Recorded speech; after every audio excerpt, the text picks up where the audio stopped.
श्री स्वामी समर्थ. समर्थ म्हणतात की लोक उगवत्या सूर्याला नमस्कार करतात, मावळत्या नाही. समर्थ म्हणतात की लोक उगवत्या सूर्याला नमस्कार करतात, मावळत्या नाही. तसं समर्थ म्हणतात की आयुष्यामध्ये भूतकाळात काय झाले याचा विचार करू नका. भूतकाळात काय झाले याचा विचार करू नका.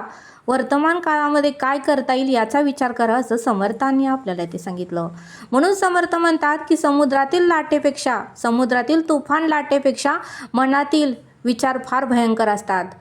समुद्रातील तुफान लाटेपेक्षा मनातील असंख्य विचार फार भयानक असतात, असं समर्थांनी आपल्याला ते सांगितलं.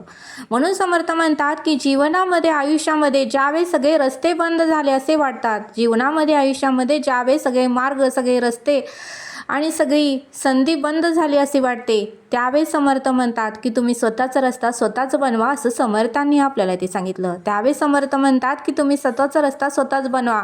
हा तुम्हाला निसर्गाने दिलेली एक संधी आहे असं समजा, असं समर्थांनी आपल्याला ते सांगितलं. म्हणून समर्थ म्हणतात की समुद्रातील तुफानापेक्षा मनातील तुफान, मनातील विचारांचं तुफान फार भयंकर असतं, असं समर्थांनी आपल्याला ते सांगितलं. म्हणून समर्थ म्हणतात की भूतकाळाचा विचार करण्यापेक्षा, भविष्याचा विचार करण्यापेक्षा वर्तमान काळामध्ये काय उत्तमाचं करता येईल याचा विचार करा आणि जीवन उत्तमाचं जगा, असं समर्थांनी आपल्याला ते सांगितलं. श्री स्वामी समर्थ. जय जय स्वामी समर्थ.